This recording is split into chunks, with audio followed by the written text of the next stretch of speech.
nandito tayo ngayon sa BNT House at makakasama natin si Balong na hindi ko alam kung saan ba siya pupunta. Bakit siya nagwalya, bakit siya may bag. Kasama niya si Bella at Coco habang nag-MN. May tinataguan ka ba? Ready to go ka kagad eh. Aalis lang. Aalis siya. So, for today's video mga Bex, ay mamamalengke tayo at hindi tayo nakapag-vlog nung nag-grocery tayo ng aming Noche Buena nung Christmas at hindi ko rin naman napakita sa inyo kung ano yung naging celebration namin ng Pasko. Pero, it's a simple celebration lang talaga guys. Like, nag-dinner kami sabay-sabay at naubos lang din namin yung handa. Tsaka, si Balong, mapapanood yun sa vlog ni BNT Balong. Doon din kumain si Balong. Tapos pumunta na siya ng kaingin at ako wala talaga akong ibang vlog at wala din akong upload, alam ko that time. Pero ayan, for today's video, isasama ko ngayon, isasama ko kayo kung saan tayo pupunta dahil mamamalengke tayo para sa aming handa ngayong bagong taon. So, hindi na kami mag-pure gold. Sadyang hindi lang talaga ako makatulog ngayon. Nahihirapan na naman ako sa sleeping routine ko. Kaya sabi ko, sayang naman yung oras. Dahil pag natulog ako, gabi na naman ako magigising. Wala na naman ako magagawa buong araw. Kaya sabi ko, mamamalengke na lang ako for today's video para sa ating New Year. At makapag-edit tayo ng vlog at makapag-upload. So, makakasama natin ngayon si Paul sa ating pamamalengke. Wala siyang mag-choice kahit wala pa siyang tulog. Kasi wala akong kasama. Kailangan ako lang mamalengke. Ang dami kong bibigyan. So, I've seen a lot of change, been through a lot of pain. Some things are not the same as they were a year ago, but all will be okay. I move on each and every day. The past is where it stays, way back a year ago. I've changed for the better this time. I thought I would never be fine. I strive just to say I'm alright, and for the first time in a long time I'm alright. I've seen a lot of change, been through a lot of pain. Some things are not the same as they were a year ago, but all will be okay. I move on each and every day. The past is where it stays, way back a year ago.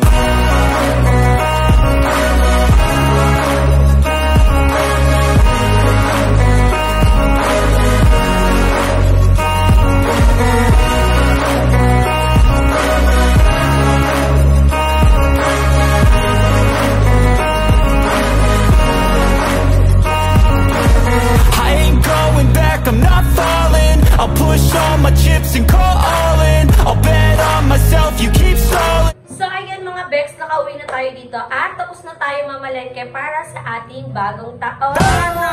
So ayan, ito yung mga pinamili natin dahil onti lang din naman yung ihahanda namin sa, hindi naman onti, madami-dami din pala kasi sinabay na din namin yung death anniversary ng mami ko kasi January 1 din yung death anniversary ng mami ko. So at yung mga napamili namin, yung iba nabili ko na sa Pure Gold, which is nung nagbili kami ng mga needs ni Gab, sinabay ko na siya.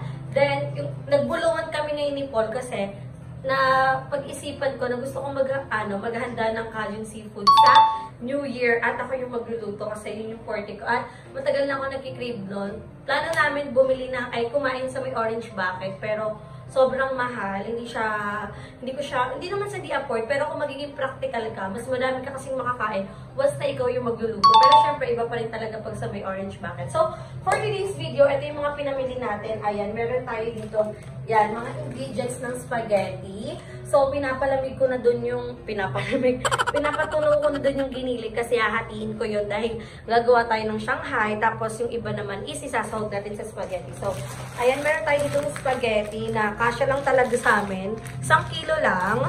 Tapos, etong Nestle cream na to is panghalo lang to ng spaghetti kasi gusto ko na may ganyan yung spaghetti. Tapos, eto carrots. Tapos, hotdog and corned beef. So, bukod sa may giniling na siya, meron pa tayong pa corned beef, meron pa tayong pa hotdog.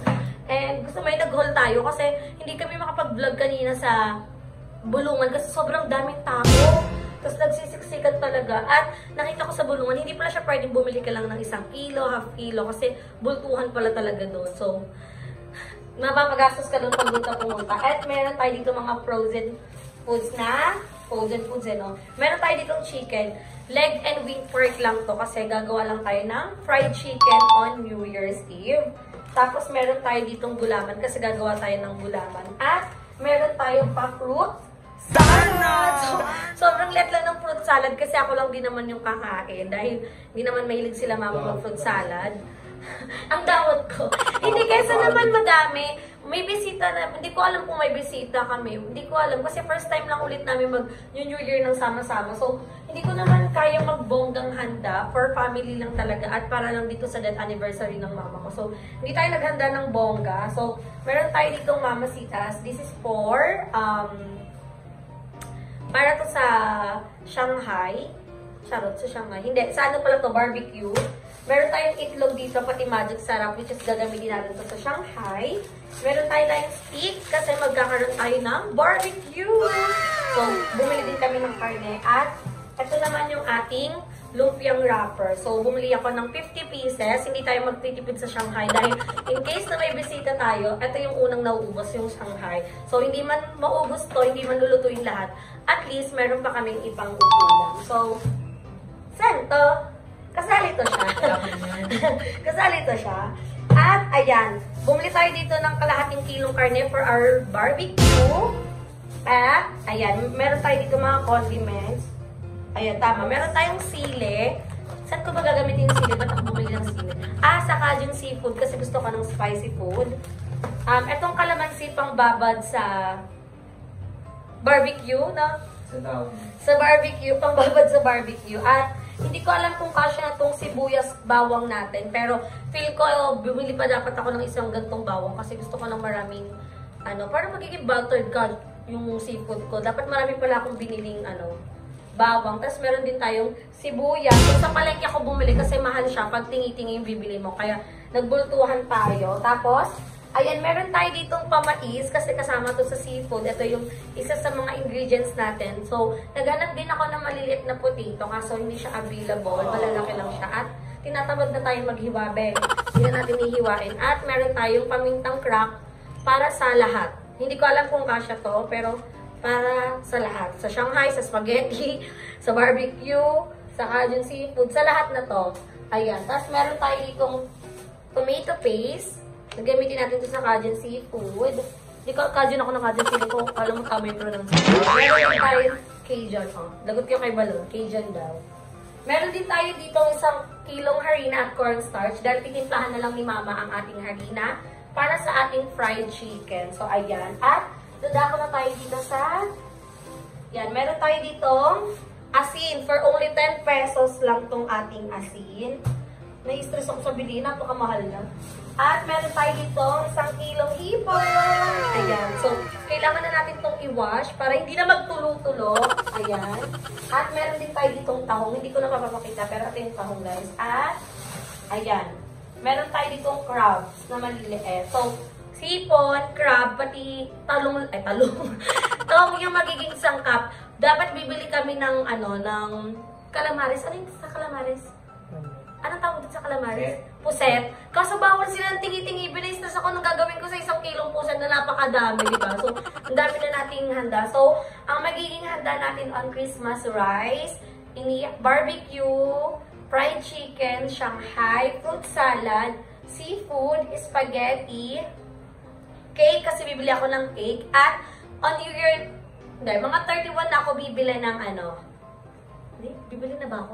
Ng mga prutas kasi niisip ko baka mabulok siya. So, tatry natin kompletuhin yung 12 na perasong. 12 pieces.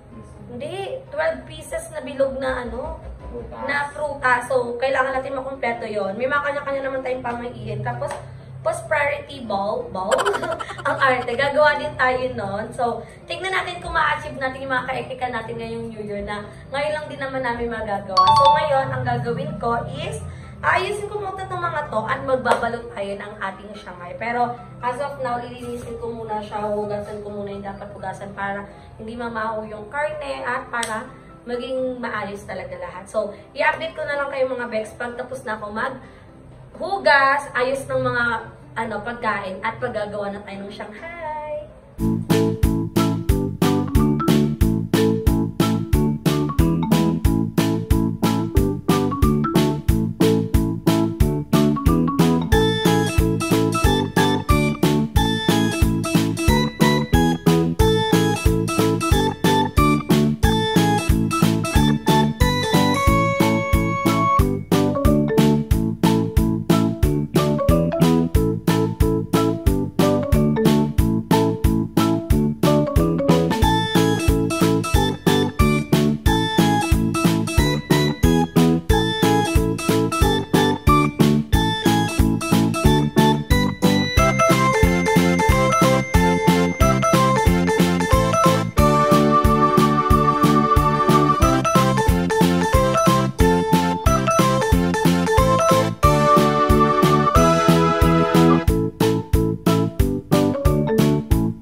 tayo mag-asikaso lahat as inagawa ko na. So, gagawin na lang natin, ay lulutuin na lang natin siya sa araw ng New Year's. So, papakita ko sa inyo. Yan, ito yung laman ng ref natin. Nasa gilid tong barbecue, tapos andito yung manok hotdog, at dito yung mga seafood sa freezer, pati yung manok. Comment down below kung masisira ba yung seafoods pag nasa freezer. Pero, ayan, amoy, ano na yung ano ko, amoy seafood na yung freezer ko. So, comment down below mga begs kung masisira ba to. Kasi yung tahong, crabs, pati hipon ay nasa freezer. Lahat ng karne ay nasa freezer. So, comment down below kung masisira ba siya. So, ang date po natin ngayon ay December 29. So, 29 po ako namili. At tignan, comment nyo po kung baka may chance na masira. So, maluluto kagad natin. At ito naman yung baba ng ating ref. So, ito kasing baba ng ref is more on mga gamot ni Gab, yung mga Pedialyte niya. Ayan, tapos dito yung condiments, pati yung face mask ko. At ito na yung ating Shanghai. Tapos, ito na yung mga pang spaghetti natin na sa loob na ng ref. So, feeling ko naman, hindi na siya masisira. Wala na tayong poproblemahin. Settle na lahat. At I'm so very happy dahil makakapag-New Year kami ng buong family. Hindi man buo kasi wala yung sister ko. Pero at least sama-sama kami. At good things naman, yung ate ko nasa Dubai. Kompleto na din sila ng family niya kasi yung mga anak niya is nasa Dubai na din. So, makakapag-celebrate na din sila ng New Year ng kompleto. So, ako naman ay papahinga muna ako kasi sobrang pagod, mamalengke. At thank you din kay Paul kasi kaya napamadali yung ating ginagawa dahil tinulungan niya tayo magtanggal ng sa wrapper, magbalot, mag-barbecue at sobrang nakakapagod talaga siya. So, what more pag ako lang mag-isa. So, ngayon, hindi kami dito matutulog sa BNT House kasi may kailangan akong ayusin dun sa bahay. So, i-update ko na lang kayo mamaya pag nakauwi na kami kasi may gagawin pa akong very important. So, update ko na lang kayo.